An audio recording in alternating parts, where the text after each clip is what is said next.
সূরা অনেকেরই মুখস্থ আছে। এই সূরাগুলো আমাদের নিয়ম করে সময় করে মুখস্থ করা লাগে না, এগুলো এমনি মুখস্থ হয়ে যায় শুনতে শুনতে। সাধারণত এই ছোট ছোট সূরাগুলো দিয়েই আমাদের রেগুলার সালাহ যখন আমরা পড়ি, এগুলো দিয়ে ইমামতি করা উচিত। আল্লাহর হাবিব সাল্লাল্লাহু আলাইহি ওয়াসাল্লাম বিভিন্ন হাদিসে বলেছেন যে তোমরা যখন ইমামতি করবে তখন তোমার পেছনে যারা আছে তাদের দিকেও খেয়াল রাখবে। রাসূল সাল্লাল্লাহু আলাইহি ওয়াসাল্লাম অত্যন্ত বিবেকবোধ সম্পন্ন একজন ব্যক্তিত্ব ছিলেন। তিনি খেয়াল রাখতেন, যেটাকে আমরা কনসিডারেট বলি। আল্লাহর হাবিব সাল্লাল্লাহু আলাইহি ওয়াসাল্লাম খুব কনসিডারেট ছিলেন, কার কোথায় কি সমস্যা এটা খুব খেয়াল করতেন। And he was a man of six senses. আমরা সিক্স সেন্সের কথা বলি, আমাদের অধিকাংশেরই 4টা সেন্স একসাথে কাজ করে, কারো 5টা 6টা সেন্স কাজ করে, এরকম মানুষ পাওয়া দুষ্কর। আল্লাহর হাবিব সাল্লাল্লাহু আলাইহি ওয়াসাল্লাম অত্যন্ত বিবেকবোধ সম্পন্ন একজন লোক ছিলেন। একবার তিনি সালাত খুব সংক্ষিপ্ত করলেন, তো সাহাবারা জিজ্ঞেস করলেন, ইয়া রাসূলুল্লাহ এত সংক্ষিপ্ত কেন করলেন সালাত?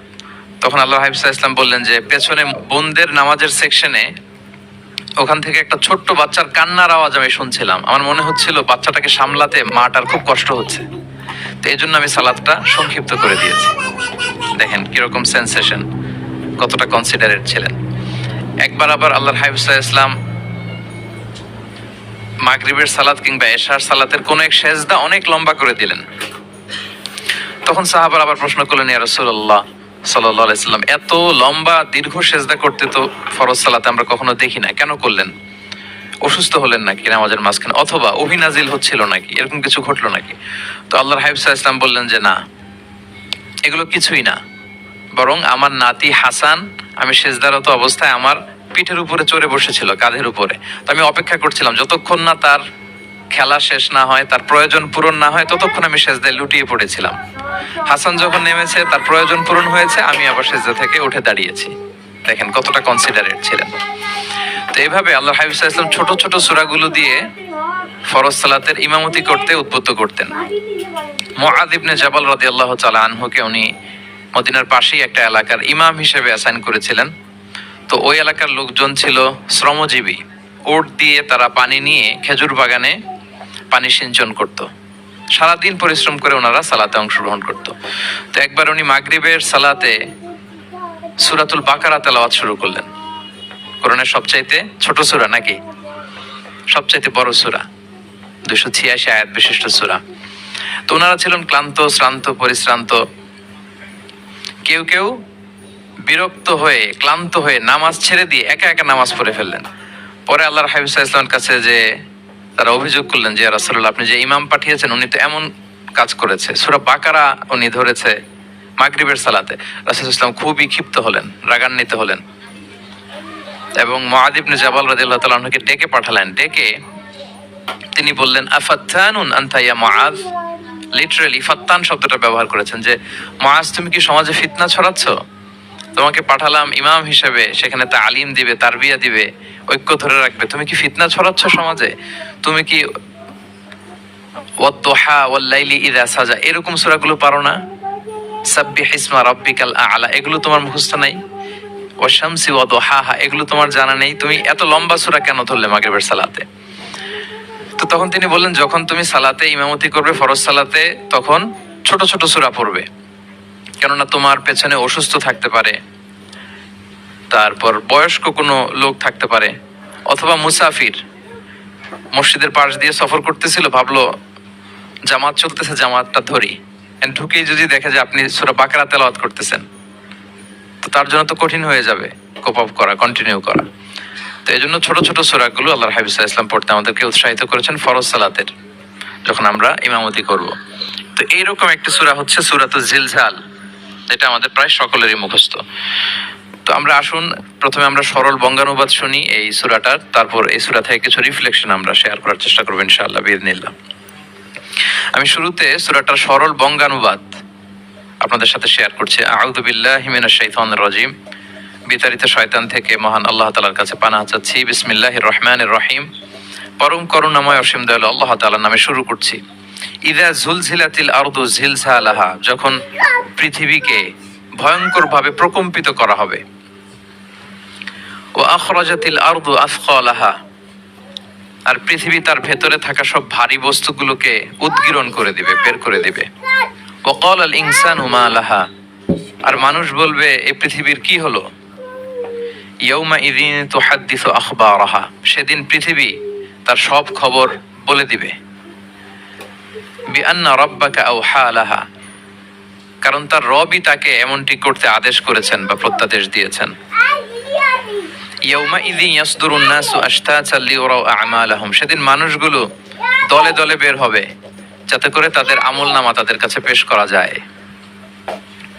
ফামান ইয়া'মাল মিসকালা যাররাতিন খায়রান ইয়ারা, যে ব্যক্তি অনুপরিমাণ ভালো কাজ করেছে সেটা সে দেখতে পাবে।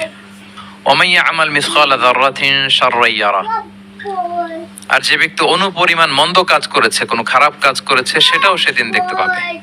সাদাকাল্লাহুল আলিম। এই হচ্ছে সূরাতুজ জিলজালের সংক্ষিপ্ত বঙ্গানুবাদ। এবার আসুন এই সূরা থেকে কিছু রিফ্লেকশন, কিছু তাফসীর আমরা শেয়ার করি। প্রিয় ভাইয়েরা, এই সূরাটা নাজিলের একটা প্রেক্ষাপট আছে।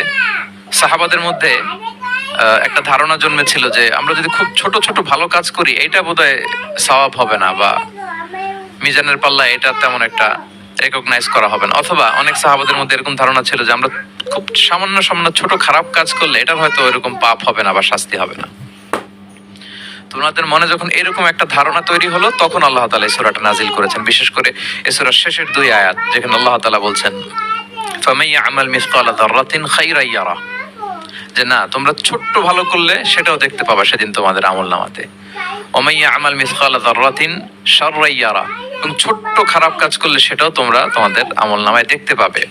তো সাহাবাদের এই চিন্তা, এই ধারণাটাকে ভুল প্রমাণ করবার জন্য, তারা যে ভুল ধারণা করছেন এটা বোঝাবার জন্য, জানাবার জন্যই আল্লাহ তাআলা বেসিক্যালি সূরাতুজ জিলজাল তিনি নাজিল করেন। এই সূরাটি কোরআনের ধারাক্রম অনুসারে 99তম সূরা। কোরআনের যে ধারাক্রম, সূরা ফাতিহা দিয়ে শুরু, তারপরে বাকারা, তারপর আলে ইমরান, সেই ধারাবাহিকতায় এটা কত নম্বর সূরা? 99 নম্বর সূরা। এবং সূরাটি মাদানী সূরা। কি সূরা? আমরা জানি কোরআনের সূরাগুলো 2 ভাগে বিভক্ত, কোনটা মক্কায়, কোনটা মদিনায় নাজিল হয়েছে। যেটা মক্কায় নাজিল হয়েছে সেটা মাক্কি, যেটা মদিনায় নাজিল হয়েছে সেটা মাদানী। তো জিলজাল হচ্ছে মাদানী সূরা। এই সূরার আয়াত সংখ্যা হচ্ছে 8। আয়াত সংখ্যা কত? 8। আল্লাহর হাবিব সাল্লাল্লাহু আলাইহি ওয়াসাল্লাম সূরাটাকে একটা কম্প্রিহেন্সিভ সূরা বলেছেন, জামে মানে সূরা, খুবই কম্প্রিহেন্সিভ। কম্প্রিহেন্সিভ মানে হচ্ছে ভেরি প্রিসাইজ ইন ওয়ার্ডিং, শব্দ কম, কথা কম, কিন্তু এটার আবেদন, এটার এক্সপ্লেনেশন অনেক বেশি, এরকম একটি সূরা। ছোট্ট অল্প কয়েকটি আয়াত দিয়ে সূরাটা আল্লাহ তাআলা নাজিল করেছেন, কিন্তু এটার আবেদন অনেক বেশি। এক বয়স্ক সাহাবী এসে আল্লাহর হাবিব সাল্লাল্লাহু আলাইহি ওয়াসাল্লামকে বলল, ইয়া রাসূলুল্লাহ, আপনি আমাকে কোরআনের একটা সূরা শিক্ষা দেন, কোন সূরা পড়বো? তো আল্লাহর হাবিব সাল্লাল্লাহু আলাইহি ওয়াসাল্লাম বললেন, যাওয়াতুর র, মানে আলিফ লাম র দিয়ে যে সূরাগুলো আছে এগুলো পড়ো। তো এই সাহাবী বলল, ইয়া রাসূলুল্লাহ, আমার বয়স বেশি, আমার জিহ্বা ভারী হয়ে গেছে, আমি এত বড় সূরা পারবো না, অন্য কিছু বলেন। তো আল্লাহর হাবিব সাল্লাল্লাহু আলাইহি ওয়াসাল্লাম বললেন, তাহলে যাওয়াতু হামিম, হামিম দিয়ে যে সূরাগুলো শুরু হয়েছে কোরআনে সেগুলো পড়ো। বলতেছে, ইয়া রাসূলুল্লাহ, এটাও পারবো না, আরো সহজ করে দেন। তো তখন আল্লাহর হাবিব সাল্লাল্লাহু আলাইহি ওয়াসাল্লাম বললেন, তাহলে আল মুসাব্বিহাত, মানে সাব্বাহা ইউসাব্বিহু দিয়ে যে সূরাগুলো শুরু হয়েছে তুমি এগুলো পড়ো। ওই সাহাবী বলে, এটাও কঠিন হয়ে যায় আমার জন্য। তখন আল্লাহর হাবিব সাল্লাল্লাহু আলাইহি ওয়াসাল্লাম বললেন যে, তাহলে কি চাও? বলতেছে, আমাকে একটা জামে মানে সূরা শিক্ষা দেন, মানে এমন একটা কম্প্রিহেন্সিভ সূরা শিক্ষা দেন যে এটা শিখলে আমার হেদায়েতের জন্য যথেষ্ট হয়ে যাবে। তখন আল্লাহর হাবিব সাল্লাল্লাহু আলাইহি ওয়াসাল্লাম বললেন, তাহলে তুমি পড়ো ইযা যুলজিলাতিল আরদু জিলজালাহা ওয়া আখরাজাতিল আরদু আথকালাহা ওয়া ক্বালাল ইনসানু মা লাহা। তুমি সূরাতুল জিলজাল তেলাওয়াত করো। তখন থেকেই সাহাবী এই সূরাতুল জিলজাল তেলাওয়াত আরম্ভ করলেন। উনি বললেন যে আমি আর বেশি কিছু পড়ব, শুধু এটাই পড়ব। সাহাবাদের মধ্যে অনেকের এরকম খুব সহজ সরল মানসিকতা ছিল। তো উনি বললেন যে এটাই পড়বো। তো রাসূল সাল্লাল্লাহু আলাইহি ওয়াসাল্লাম বললেন যে কোন সফল ব্যক্তিকে যদি কেউ দেখতে চায় তাহলে এর দিকে তাকাও, দেখো কত সহজ সরল, কত চমৎকার ভাবে সে এই বার্তাটা গ্রহণ করেছে যে আমি জীবনে শুধু এটাই পড়বো। তো সূরাতুল জিলজাল হচ্ছে একটা কম্প্রিহেন্সিভ সূরা, সূরাতুন জামিআ। এটা হচ্ছে সূরার একটা ফাজিলাত, এটা আমরা জানলাম। আবার আল্লাহর হাবিব সাল্লাল্লাহু আলাইহি ওয়াসাল্লাম সূরাকে কোরআনের অর্ধেক বলেছেন। আল্লাহর হাবিব সাল্লাল্লাহু আলাইহি ওয়াসাল্লাম ইরশাদ করেছেন, ইযা যুলজিলাতিল আরদু তা'দিলু নিসফাল কোরআন। সূরাতুল জিলজাল এটা কোরআনের অর্ধেক, কোরআনের অর্ধেক। আপনারা এরকম শুনেছেন যে সূরা ফাতিহাকে বলা হয় কোরআনের অর্ধেক, তারপর সূরাতুল ইখলাসকে বলা হয় সুলুসুল কোরআন, কোরআনের 1/3। তো এটার অর্ধেক বলার কারণ হচ্ছে কোরআনে অর্ধেক বলা হয়েছে দুনিয়ার কথা, অর্ধেক বলা হয়েছে আখিরাতের কথা, পরজগতের কথা, লাইফ আফটার ডেথের কথা। তো যেহেতু এই সূরাটা আখিরাতকে কভার করে, তাই সেজন্য কেমন যেন এই সূরাটা পুরো কোরআনের অর্ধেক। আল্লাহ তাআলা আমাদেরকে, আমরা যখন আল্লাহর কাছে কল্যাণ কামনা করি, আল্লাহ বলেছেন এইভাবে বলো, রব্বানা আতিনা ফিদ দুনিয়া হাসানা ওয়া ফিল আখিরাতি হাসানা ওয়া কিনা আযাবান নার। হে আল্লাহ, আপনি দুনিয়ার কল্যাণ আমাদেরকে দান করেন, পরজগতের কল্যাণ দান করেন, আমাদেরকে আগুনের শাস্তি থেকে রক্ষা করেন। তাহলে দুনিয়া আখিরাত দুইটার কম্বিনেশনে। সো সূরা জিলজাল যেহেতু আখিরাতকে কভার করে, তাহলে এটা কোরআনের অর্ধেক। এটা কি কোরআনের অর্ধেক? তা'দিলু নিসফাল কোরআন। সূরাতুজ জিলজাল তা'দিলু নিসফাল কোরআন, এটা কোরআনের অর্ধেক। তাহলে দুইটা আমরা ফজিলত বা ভার্চু জানতে পারলাম এই সূরার। এক নাম্বার হচ্ছে এটা একটা কম্প্রিহেন্সিভ সূরা, কম্প্রিহেন্সিভ সূরা। দুই নাম্বার জানতে পারলাম এটা কোরআনের অর্ধেক, নিসফুল কোরআন। আচ্ছা, এবার আমরা সূরার তাফসিরে চলে যাই। আল্লাহ তাআলা ইরশাদ করছেন, ইযা জুলজিলাতিল আরদু জিলজালাহা, যখন এই পৃথিবীটাকে প্রকম্পিত করা হবে। প্রিয় ভাইরা, বেসিক্যালি এই 8 আয়াত বিশিষ্ট সূরাটার মধ্যে আমরা দুইটা ভাগ করতে পারি। প্রথম 5 আয়াতে আল্লাহ তাআলা কিয়ামতের বিভীষিকাময় পরিস্থিতির একটা চিত্রায়ন এখানে এনেছেন, পিকচারাইজ করেছেন যে কিয়ামতের যে সময়টা হবে এটা কেমন হবে, এটা আল্লাহ তাআলা চিত্রায়িত করেছেন। সূরাকে মনোযোগ দিয়ে যদি আপনি পড়েন, অনুধাবন করেন, মনে হবে যে কিয়ামতের চিত্রটা আপনার চোখের সামনে ভেসে উঠেছে। তো 8 আয়াত বিশিষ্ট এই সূরার প্রথম 5 আয়াতে আল্লাহ তাআলা তিনি কিয়ামতের বিভীষিকাময় পরিস্থিতির একটা বর্ণনা হাজির করেছেন। এরপর শেষের 3 আয়াতে কেমন করে আমাদের আমলনামা পেশ করা হবে, আমরা যা করি ভালো কিংবা মন্দ, এটাকে লিখে রাখা হয়, এটাকে রেকর্ড করে রাখা হয়। ওই আমলনামাটা আবার একদিন আমাদের হাতে পেশ করা হবে। ওই সময়টা কেমন হবে, ওই দৃশ্যটা কেমন হবে, এটা আল্লাহ তাআলা বলেছেন। আই রিপিট, আমি আবারও বলি, সূরার আয়াত সংখ্যা কত? 8। তো প্রথম 5 আয়াতে আল্লাহ তাআলা কিয়ামতের বিভীষিকাময় পরিস্থিতির বর্ণনা দিয়েছেন, আর শেষের 3 আয়াতে আমাদেরকে যে আমাদের আমলনামা পেশ করা হবে তার একটা চিত্র তুলে ধরেছেন। এবার মোটামুটি সহজ হয়ে আসছে না ব্যাপারটা? আচ্ছা, তো প্রথম 5 আয়াতে আল্লাহ তাআলা কিয়ামতের চিত্রায়িত কিভাবে কেমন করে করলেন, চিত্র হাজির করলেন। আল্লাহ বললেন যে ইযা জুলজিলাতিল আরদু জিলজালাহা, যখন পৃথিবীকে ভয়ঙ্কর ভাবে প্রকম্পিত করা হবে, পুরো পৃথিবীটাকে একটা ঝাঁকুনি দেওয়া হবে। এই সূরার নামই হচ্ছে ঝাঁকুনি দেওয়ার সূরা, ঝাঁকুনি। জিলজাল মানে হচ্ছে শেকিং, আর্থকোয়েক, ভূমিকম্প, ভূকম্পন।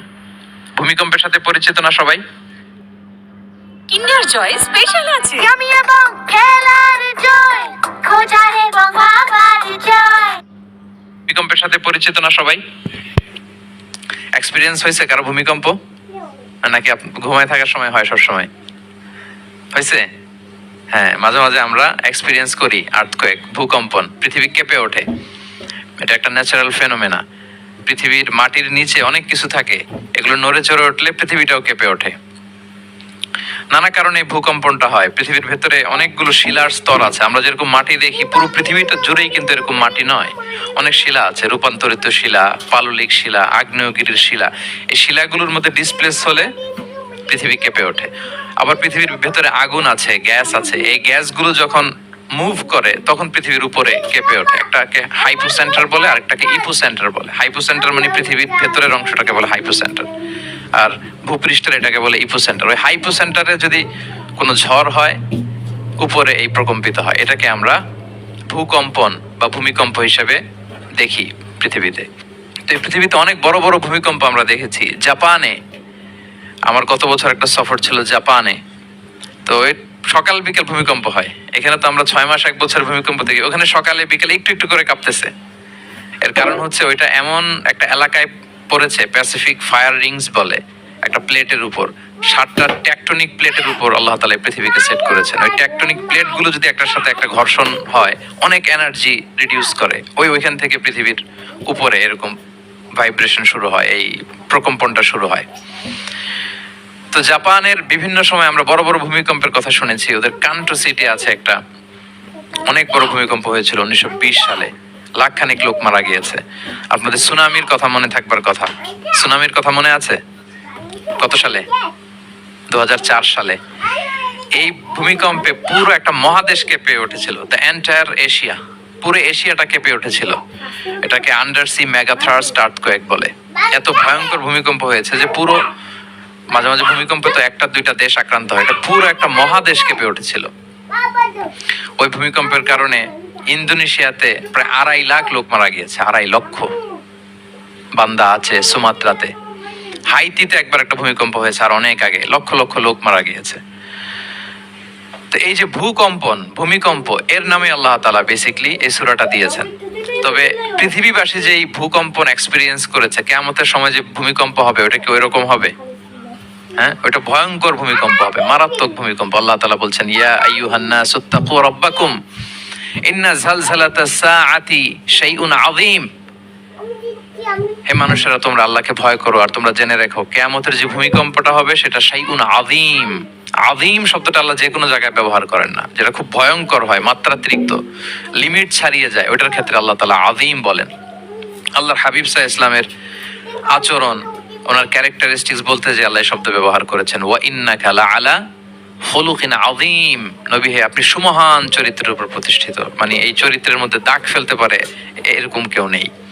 সো আযীম শব্দটা কোরআনের যত জায়গায় ব্যবহার করেছেন, আল্লাহ নিজের ক্ষেত্রে বলেছেন সূরা আয়াতুল কুরসির শেষে, ওয়া হুয়াল আলিয়ুল আযীম, তিনি হচ্ছেন আলী এবং আযীম, সুমহান। তো কিয়ামতের এই ভূকম্পনের ক্ষেত্রে আল্লাহ তাআলা এই আযীম শব্দটা ব্যবহার করেছেন, ইন্না জালজালাতাস সাআতি শাইউন আযীম। এটা মারাত্মক হবে সেদিনকার ভূমিকম্প, সাধারণ ভূমিকম্প নয়।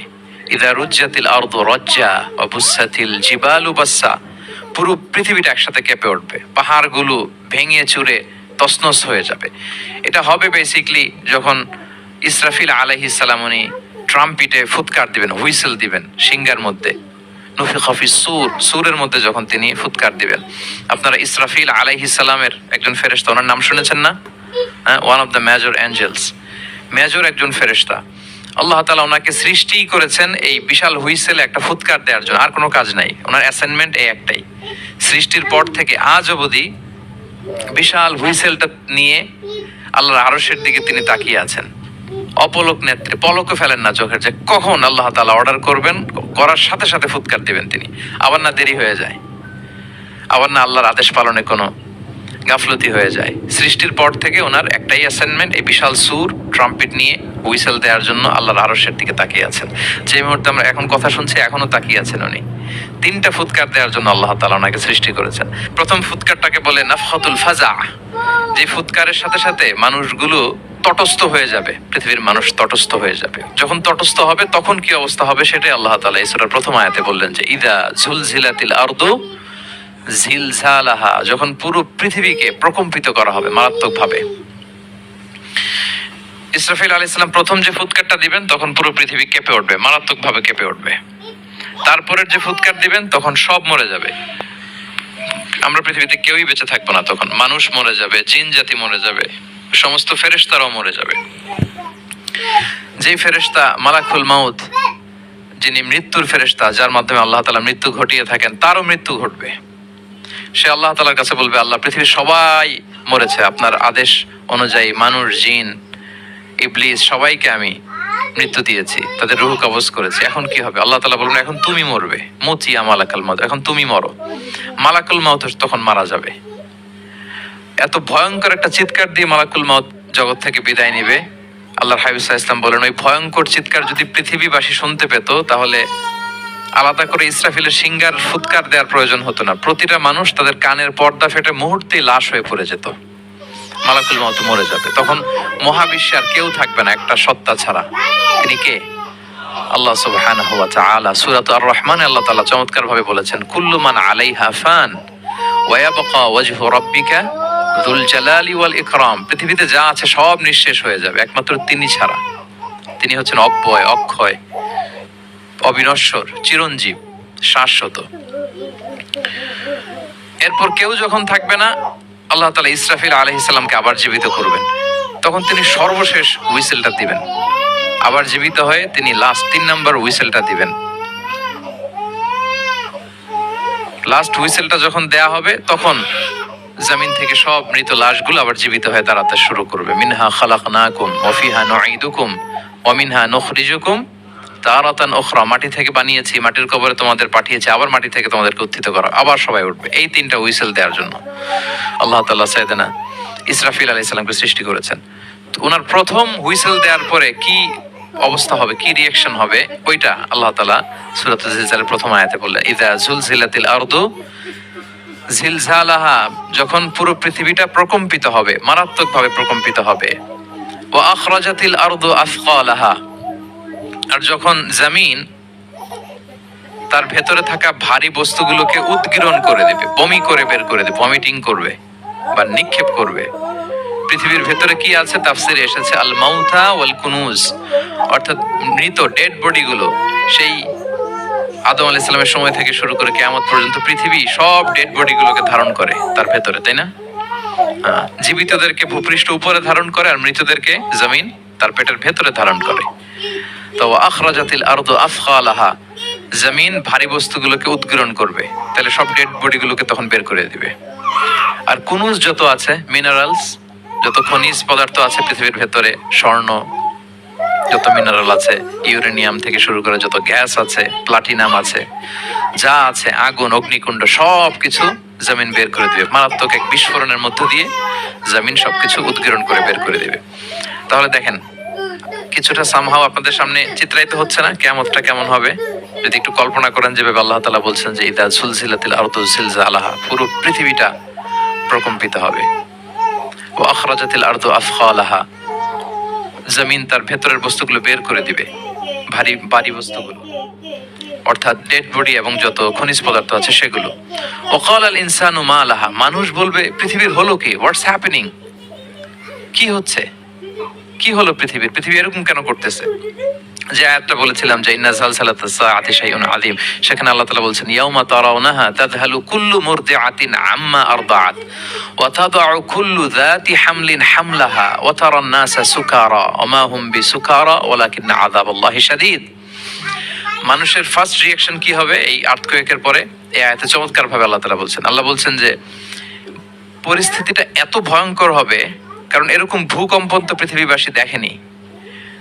এত মারাত্মক ভূমিকম্প হবে যে দুধ খাওয়াচ্ছে এরকম মা তার দুধের বাচ্চার কথা ভুলে যাবে। আল্লাহু আকবার। দেখেন এখানে উপমাটা কিরকম। সাধারণত দুধের বাচ্চার প্রতি মায়ের আলাদা একটা টেক কেয়ার থাকে, মানে তাকে রেখে এদিক সেদিক যায় না, গেলেও চোখে চোখে রাখে, বা কোথাও গেলে অন্যকে বলা যায় তুমি একটু দেখো, কিরকম করে না? দুধের বাচ্চা তো সে খুবই ছোট বাচ্চা, তার আলাদা কেয়ারের প্রয়োজন হয়, এক্সট্রা কেয়ারের প্রয়োজন হয়।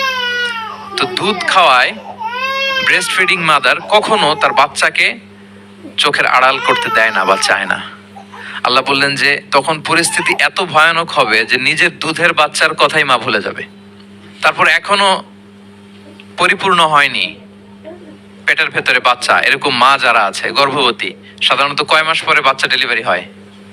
8 মাস 9 মাস পরে। দেখা যাবে যে 2 মাসের বাচ্চা এখনো ভ্রূণ, 3 মাসের বাচ্চা, 4 মাসের বাচ্চা। এই ভয়ঙ্কর পরিস্থিতির চোটে যত গর্ভবতী নারী আছে সব মুহূর্তে ডেলিভারি করে দেবে, মুহূর্তে, ইনস্ট্যান্ট। দাতু হামলিন হামলাহা, যত মা আছে গর্ভবতী সবাই, প্রেগনেন্ট মহিলারা মুহূর্তে ডেলিভারি করে দিবে, প্রি ম্যাচিউরড বেবি। কেউ ভ্রূণ, কেউ 3 মাসের, কেউ 4 মাসের বাচ্চাগুলো ডেলিভারি হয়ে যাবে। মানুষগুলো পঙ্গপালের মতো দৌড়াতে থাকবে, বিক্ষিপ্ত পতঙ্গের মতো দৌড়াতে থাকবে মানুষ। আর বলবে ওয়াকাল আল ইনসানু মা লাহা, মানুষ তখন, মানুষের ফার্স্ট রিঅ্যাকশন হবে যে মা লাহা, কি হলো, হোয়াটস হ্যাপেনিং, কি হচ্ছে, কিছুই বুঝতে পারতেছি না, মা লাহা, পৃথিবীর কি হলো। ইয়াউমাইযিন তুহাদ্দিসু আখবারাহা, সেদিন পৃথিবী সবকিছু বর্ণনা করে দিবে, সব বয়ান দিয়ে দিবে। আমরা এই পৃথিবীর উপরে জমিনে যা করি সব কিন্তু পৃথিবীর মধ্যে রেকর্ডেড থাকে। জমিন সেদিন বয়ান দিবে, সেদিন আসলে সবকিছুই বয়ান দিবে। জমিন বয়ান দিবে, হাত পা সাক্ষী দিবে, যেখানে মানুষ যে সমস্ত জিনিসের মাধ্যমে, যেই টুলস গুলোর মাধ্যমে পাপ করেছে, অন্যায় করেছে, সবকিছু সেদিন সাক্ষী দিবে। আর সব সাক্ষীর বড় সাক্ষী হবে সেদিন এই জমিন। জমিন হবে সেদিন রাজ সাক্ষী। জমিন হবে কি সাক্ষী? রাজ সাক্ষী। ইয়াউমাইযিন তুহাদ্দিসু আখবারাহা, আল্লাহ জমিনকে বলবে এবার তুমি পাপের বয়ান দাও, রাজ সাক্ষী হয়ে তুমি বয়ান দাও, কি কি ঘটেছে তোমার উপরে। কারণ আমরা যত পাপই করি না কেন, যত কাজই করি না কেন, সব জমিনের উপরই করি, তাই না? তো জমিন সেদিন বয়ান দিবে, সাক্ষী দিবে। ইয়াউমাইযিন তুহাদ্দিসু আখবারাহা। জমিন কিভাবে সাক্ষী দিবে, জমিন কিভাবে কথা বলবে? আল্লাহ তাআলা বলছেন বিআন্না রাব্বাকা আওহা লাহা, কারণ তার রব জমিনকে সেদিন কি করেছে? আদেশ করেছে, প্রত্যাদেশ করেছে। আল্লাহ তাআলার আদেশে জমিন সেদিন কথা বলবার সুযোগ পাবে, সব বয়ান দিবে, কি কি হয়েছে জমিনের ভেতর, কি কি অন্যায় হয়েছে, কি কি পাপ হয়েছে, কি কি সংগঠিত হয়েছে, সব ধরে ধরে জমিন সেদিন বর্ণনা করবে। তাহলে প্রথম 5টা আয়াত আমরা বলে ফেললাম, যে প্রথম 5টা আয়াতে কিয়ামতের বিভীষিকামী পরিস্থিতির একটা পিকচারাইজেশন পাইছেন আপনারা? হ্যাঁ, ভয় লাগতেছে আপনাদের? ভয় লাগতেছে? সেদিনকার পরিস্থিতি কেমন হবে খুব সংক্ষিপ্ত পরিসরে একটা বর্ণনা আমাদের সামনে আসছে না? এই 5 আয়াতে চলে আসছে। কিন্তু ভয়ঙ্কর হবে সেই দিনটা, কেউ কাউকে চিনবে না। ইয়াউমা ইয়াফিরুল মারউ মিন আখি ওয়া উম্মিহি ওয়া আবিহি ওয়া সাহিবাতিহি ওয়া বানিহি লিকুল্লি ইমরিইম মিনহুম ইয়াউমা ইযিন শা'নুন ইউগনি। ভাই ভাইকে দেখে পালাবে, পরিচয় দিবে না। বন্ধু বন্ধুকে দেখে পালাবে, স্বামী স্ত্রীকে দেখে পালাবে, প্রিয়তমা স্ত্রীকে পরিচয় দিবে না, কলেজের টুকরা সন্তানকে পরিচয়, কেউ কাউকে চিনবে না। সবাই নাফসি নাফসি, সবাই নাফসি নাফসি। কোনো পোশাক ছাড়া বস্ত্রহীন হয়ে উঠবে। আম্মা জান আয়েশা রাদিয়াল্লাহু তাআলা আনহা বিষ্ণু ইসলামকে বলবেন, ইয়া রাসূলুল্লাহ, তাহলে মানুষ কি লজ্জিত হবে না বস্ত্রহীন অবস্থায় উঠলে?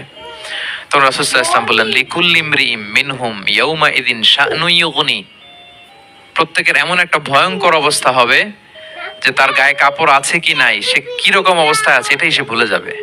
মানে ওই টেন্ডেন্সি তার থাকবে না। এত ভয়ঙ্কর হবে সেদিনটা। সেই ভয়ঙ্করতম দিনে আল্লাহ তাআলা আমাদেরকে হেফাজত করুক। আল্লাহর হাবিব সাল্লাল্লাহু আলাইহি ওয়াসাল্লাম বলেছেন, সে ভয়ঙ্করতম দিনে আল্লাহর সুশীতল আরশের নিচে 7 শ্রেণীর লোকজন ছায়া পাবে। ওই 7 শ্রেণীর অন্তর্ভুক্ত যেন আমরা হতে পারি, আল্লাহ তৌফিক দান করুক। সম্মানিত ভাইয়েরা, তাহলে সূরা জিলজালের 8 আয়াত বিশিষ্ট সূরার প্রথম 5 আয়াত আমরা কভার করলাম। আমরা বলেছি যে প্রথম 5 আয়াতে আল্লাহ তাআলা কিয়ামতের বিভীষিকাময় পরিস্থিতির বর্ণনা দিয়েছেন, সেটা গেল। পরের 3 আয়াতে কি নিয়ে আলোচনা করা হয়েছে বলেন তো দেখি, মনে আছে কিনা? হ্যাঁ, আমল কিভাবে পেশ করা হবে, আমল নামা, সেটা নিয়ে আল্লাহ তাআলা বলেছেন। আল্লাহ তাআলা শুরু করছেন, আল্লাহ বলছেন যে ইয়াউমা ইযি ইয়াসদুরুন নাসু আশতাতা। সেদিন মানুষগুলো দলে দলে বের হবে, দলে দলে এসে বের হবে। কেন?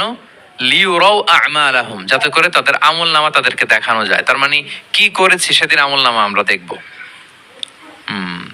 ইয়াউমা ইযি ইয়াসদুরুন নাসু আশতাতাল লিউরাউ আ'মালাহুম, যাতে করে তাদের আমল নামা তাদেরকে দেখানো যায়। তার মানে সেদিন আমরা আমাদের আমল নামা দেখব, কি করেছি না করেছি সব সেদিন সে আমল নামায় থাকবে। তো আমল নামাটা 2 ভাবে দেয়া হবে। হাদিসে এসেছে, কোরআনের আয়াতও এসেছে। নেককার লোকদের আমল নামা ডান হাতে দেয়া হবে, সামনের দিক থেকে। আর পাপাচারী, সীমা লঙ্ঘনকারী, জালিমদের আমল নামা পেছন থেকে বাঁ হাতে দেয়া হবে, পেছন থেকে এনে বাঁ হাতে। আর নেককারদের সামনে থেকে ডান হাতে। আল্লাহ তাআলা যেন আমাদেরকে ডান হাতে আমল নামা দান করেন। এই কথাটা আল্লাহ চমৎকার ভাবে বলছেন, ফাআম্মা মান উতিয়া কিতাবাহু বিয়ামিনিহি ফাসাউফা ইউহাসাবু হিসাবান ইয়াসিরা। সেদিন আল্লাহ তাআলা যাকে ডান হাতে আমলনামা দিবে তার হিসাবটা সহজ হবে। আল্লাহর হাবিব সাল্লাল্লাহু আলাইহি ওয়াসাল্লাম সব সময় এই দোয়াটা করতেন, আল্লাহুম্মা হাসিবিনা হিসাবান ইয়াসিরা। হে আল্লাহ, আপনি আমার হিসাবটাকে সহজ করেন। হে আল্লাহ, আপনি আমার হিসাবটাকে সহজ করেন। এই দোয়াটা আপনারাও পড়বেন, আল্লাহুম্মা হাসিবিনা হিসাবান ইয়াসিরা। দেখেন, আল্লাহর হাবিব সাল্লাল্লাহু আলাইহি ওয়াসাল্লামের ব্যাপারে বলা হয়েছে গফিরা লাহু মা তাকাদ্দামা মিন যামবিহি ওয়া মা তাআখার। আল্লাহর হাবিব সাল্লাল্লাহু আলাইহি ওয়াসাল্লামের আগের পরের সব গুনাহ মাফ। আদতে তো গুনাহই নাই, নিষ্পাপ ছিলেন তিনি, মাসুম।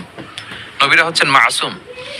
তারপরেও আল্লাহর হাবিব সাল্লাল্লাহু আলাইহি ওয়াসাল্লাম এই দোয়াটা করতেন, আল্লাহুম্মা হাসিবিনা হিসাবান ইয়াসিরা।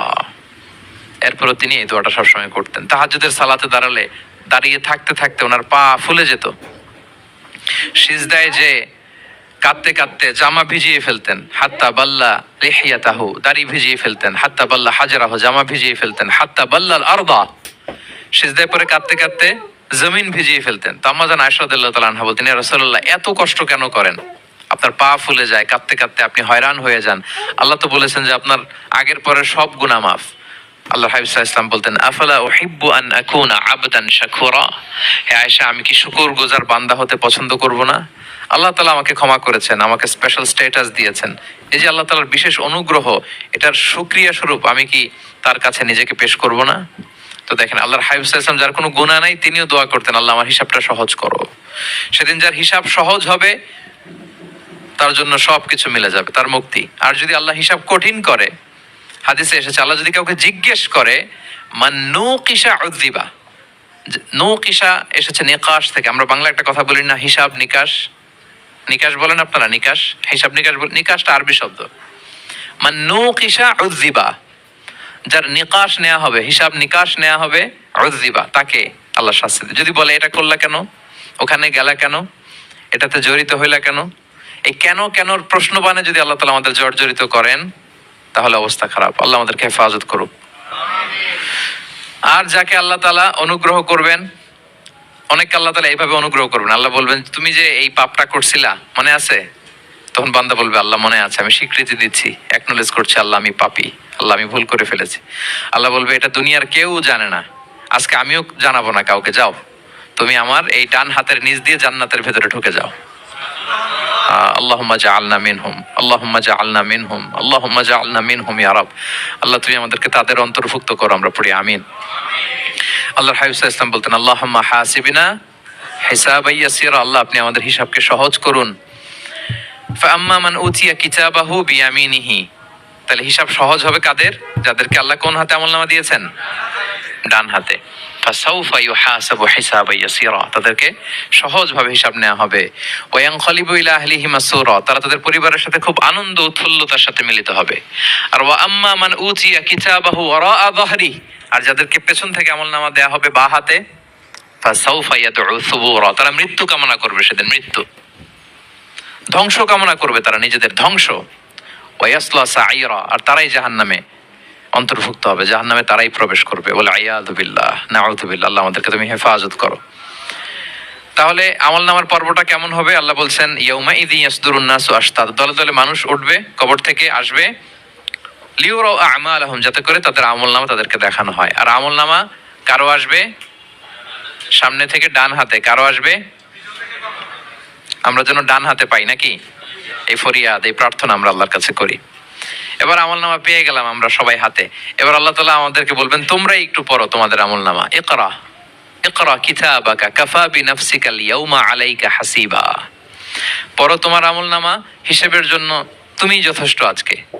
ধরেন আজকে আপনার গণিত পরীক্ষা গেছে, ধরেন অঙ্ক পরীক্ষার পরে যার খুব কনফিডেন্স ভালো, ভালো গণিত জানে, সে আসলে আগে থেকেই জানে যে আমি 100তে 100, তার একটা নিজের হিসেব নিকেশ আছে না নাকি? হ্যাঁ। আর ধরেন যে যার গণিত মিলে নাই, পরীক্ষা ভালো হয় নাই, যে হচ্ছে খুব খারাপ ছাত্র, একেবারে লাড্ডু গুড্ডু মেরে আসছে, ও নিজেও জানে এটার ফল প্রকাশের জন্য এত ওয়েট করা লাগে না, তার একটা হিসাব নিকেশ আগে থেকে জানা আছে যে আমার দিয়ে তো কিছু হবে না, আমার অন্য চিন্তা করতে হবে। ফলাফল রেজাল্ট আসে নাই, কিন্তু সে নিজেও জানে যে সে 00 পাবে।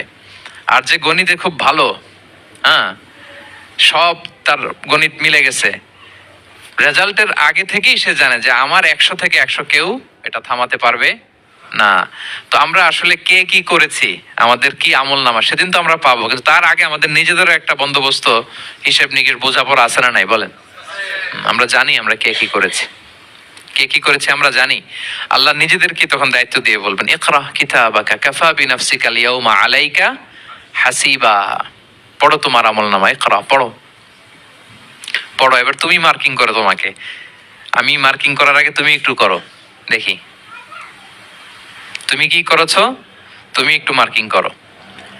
তো আমলনামা পাওয়ার পরে আমাদের যে প্রতিক্রিয়া হবে সেটা আল্লাহ কোরআনে তুলে ধরেছেন। আল্লাহ তাআলা বলছেন যে মানুষ বলবে মালি হাযাল কিতাবি লা ইউগাদিরু সগীরাতান ওয়ালা কাবীরাতান ইল্লা আহসাহা, এটা কেমন আমলনামা, ছোট বড় কোনো কিছু মিসিং হয় না এখানে। আল্লাহু আকবার, কিছু মিস হয় নাই। অনেক কিছু আপনারও মনে নাই, কিন্তু দেখার পরে মনে হবে। ধরেন ঠিক এই মুহূর্তে গত বছর রমাদানের এই দিনে আমরা কোথায় ইফতারি করছিলাম, হুট করে জিজ্ঞেস করলে আমি বলতে পারবো? বলতে পারবেন আপনি? কিন্তু হিসাব কেউ মিলাই দিলে তখন মনে করবো ও তাই তো, আমি তো ওই সময় এটা করছি, ওই সময় তো এখানে ছিল। আমলনামা দেখে মানুষের ফার্স্ট রিঅ্যাকশন হবে মালি হাযাল কিতাবি লা ইউগাদিরু সগীরাতান ওয়ালা কাবীরাতান ইল্লা আহসাহা, এটা কেমন আমলনামা, সব মিলে যাচ্ছে, তাই তো, এমনটাই তো করেছি আমি। সগীরাতান ওয়ালা কাবীরা, ছোট বড় তুচ্ছ নগণ্য সব আল্লাহ তাআলা তুলে ধরেছেন সেখানে, সব আমলনামায় তুলে ধরেছেন। মুমিনরা তো আমলনামা পেয়ে মহা খুশি, তাদের চেহারা হবে সেদিন উজ্জ্বল, প্রফুল্ল, প্রস্ফুটিত। উজুহু ইয়াউমাইযিন মুসফিরা দাহিকাতুম মুস্তাবশিরা, উজ্জ্বল থাকবে তাদের চেহারা। আর আরেক দলের চেহারা, যাদের আমলনামা বাঁ হাতে দেয়া হয়েছে, তারা চিৎকার করবে, তারা নিজেদের ধ্বংস কামনা করবে, মৃত্যু কামনা করবে, তারা বাঁচার জন্য মুমিনদের কাতারে ঢুকে যেতে চাইবে। আল্লাহ তাআলা বলবেন না, আজকে ঢোকার সুযোগ নাই। ওয়ামতাজুল ইয়াউমা আইয়ুহাল মুজরিমুন, পাপীদেরকে আজকে আলাদা করে ফেলো। সিমাহুম ফি উজুহিহিম মিন আসারিস সুজুদ, তাদের চেহারার মধ্যে সিজদার দাগ দেখে ফেরেশতারা জান্নাতীদেরকে আলাদা করবেন, জাহান্নামীদেরকে আলাদা করবেন। এবার যখন বলা হবে আমলনামা পড়ো, তোমাদের কোনো মন্তব্য আছে কিনা, তারা অস্বীকার করবে। শুরুতে বাঁচার জন্য কি করবে? দুনিয়াতে যেরকম হয়, সুপ্রিম কোর্টে দাঁড়িয়ে, কাঠগড়ায় দাঁড়িয়ে যেটা করে মানুষ, বাঁচার সর্বশেষ চেষ্টাটা করে, অস্বীকার করে, মিথ্যা বলে, বলে না? সেদিনও মানুষ অস্বীকার করবে। তারা বলবে আল্লাহ এটা আমি করি নাই। কি বলবে? করি নাই। তা আল্লাহ তাআলা কি প্রমাণ করে দিতে পারবেন যে তারাই এটা করেছে? হ্যাঁ, এত এত ফ্যাক্টর অথেন্টিকেশন আল্লাহর কাছে থাকবে যে মানুষ অবাক হয়ে যাবে। আমরা যে মোবাইলে 3 ফ্যাক্টর 4 ফ্যাক্টর অথেন্টিকেশন দেই না, হ্যাঁ, আল্লাহর কাছে এরকম অনেকগুলো ফ্যাক্টর অথেন্টিকেশন থাকবে। আল্লাহ তাআলা প্রমাণ করে ছাড়বেন যেটা তুমিই করেছো। আল্লাহ তাআলা বলবেন এই আমলনামা যদি বিশ্বাস না হয়, আমার কিরামান কাতিবিনের কাছে একটা ব্যাকআপ ফাইল আছে, ওটার সাথে মিলাবো। কিরামান কাতিবিনা ইয়ালামুনা মা তাফআলুন, তোমরা যা করেছো সব তারা জানে, সব লিখে রেখেছে। কিরামান কাতিবিনের ব্যাকআপ ফাইল আনার পরে দেখা যাবে যে আমলনামা হুবহু একেবারে পাই টু পাই মিলে গিয়েছে। তারপরে তারা অস্বীকার করবে, বলবে যে আল্লাহ আমরা করি নাই, তোমার ফেরেশতারা ভুল করে লিখছে। এরকম নানা ধরনের অজুহাত, নানা ধরনের মিথ্যাচার তারা করতে চাইবে। আল্লাহ তাআলা তখন বলবেন যে ওয়াকুল্লা ইনসানিন আলসামনাহু তায়রাহু ফি উনুকি ওয়া নুখরিজু লাহু ইয়াউমাল কিয়ামাতি কিতাবান ইয়ালকাহু মানশুরা। আমাদের এই যে গ্রীবা লগ্নে আমরা যা করি সব কিছুর একটা ব্যাকআপ ফাইল আছে এখানে। সেদিন আল্লাহ তাআলা সেখান থেকে বের করবেন আমাদের আমলনামা। আল্লাহু আকবার। এই যে আমরা যা বলি এখানে রেকর্ড হয়ে যায়, এই জায়গাটাতে, গলার এইখানটাতে আল্লাহ রেকর্ড করে রাখেন। এবং সেদিন এখান থেকে আল্লাহ তাআলা একটা প্রিন্ট আউট বের করে দেখাবেন যে এই দেখো তোমার আমলনামা, কিরামান কাতিবিনের আমলনামা ব্যাকআপ ফাইল, এই যে তোমার এখানে গ্রীবা লগ্নে আমি যেটা রেখেছি সেভ করে, এটাও মিলে যাচ্ছে। এরপর মানুষ অনেকে বিশ্বাস করবে না। ফিঙ্গারপ্রিন্ট দিয়ে আল্লাহ তাআলা মিলাবেন। দুনিয়াতে আমরা বায়োমেট্রিক অথেন্টিকেশন করি না, এটা আয়াহসাবুল ইনসানু আল্লাহ নাজমা ইযামা বালা কাদিরিনা আলা আন নুসাউবিয়া বানানা। কারো ফিঙ্গারপ্রিন্টের সাথে কারোটা মিলে না, অস্বীকার করার কোনো সুযোগ থাকবে? এরপরেও অনেকে বিশ্বাস করবে না, এরপরেও অনেকে মানতে চাইবে না। আল্লাহ তাআলা আজবুজ জানাব থেকে আরেকটা কপি বের করবেন। আমাদের প্রত্যেকের ব্যাকবোনের নিচে কক্সিক্স আছে, ট্রায়াঙ্গেল, ছোট্ট একটা হাড্ডির কণা। আমাদের যে শিরদাঁড়ার একেবারে নিচে, এটাকে হাদিসের ভাষায় বলে আজবুজ জানাব। ইন্না ফিল ইনসানি আযমান, মানুষের দেহে একটা ছোট্ট হাড্ডি কণিকা আছে। লা তাআকুলুহুল আরদু আবাদা, জমিন কখনো ওই হাড্ডি কণিকা খেতে পারে না। অমিনহা ইউরাক্কাবুল খালকু ইয়াউমাল কিয়ামা, কিয়ামতের দিন সেখান থেকে সৃষ্টিকে আবার তোলা হবে। সেটার সাথে আল্লাহ তাআলা মিলাবেন, সেখান থেকেও প্রমাণিত হবে। এরপর আল্লাহ তাআলা ভিডিও রেকর্ড দেখাবেন। ওয়াকুল্লা শাইইন আহসাইনাহু ফি ইমামিম মুবিন নামক ভিডিও রেকর্ডার দিয়ে। তখন আপনি সরাসরি দেখবেন যে এই তো আপনি ওই জায়গায় গিয়েছেন, এই তো আপনি পাপ কাজ করেছেন, এই তো আপনি অন্যায় কাজ করেছেন, এই তো আপনি জুলুম করেছেন, এই তো সীমা লঙ্ঘন করেছেন। সব কিছু আপনি একেবারে ভিজুয়াল প্রেজেন্টেশন, আর অস্বীকার করার কোনো সুযোগ থাকবে না। তারপরেও যারা অস্বীকার করবে যে আল্লাহ আমি করি নাই, আল্লাহ বলেন আল-ইয়াওমা নাখতিমু আলা আফওয়াহিহিম ওয়া তুকাল্লিমুনা আইদিহিম ওয়া তাশহাদু আরজুলুহুম বিমা কানু ইয়াকসিবুন। সেদিন তার মুখকে আমি সিলগালা করে দেব, আর সুযোগ দেওয়া হবে না। অনেক অস্বীকার করেছো, তার হাত সাক্ষী দিবে, তার পা সাক্ষী দিবে। সেদিন আল্লাহ তাআলা প্রমাণ করেই ছাড়বেন যে এই পাপ তুমি করেছো। তাহলে আমলনামা কিভাবে আল্লাহ দিবেন?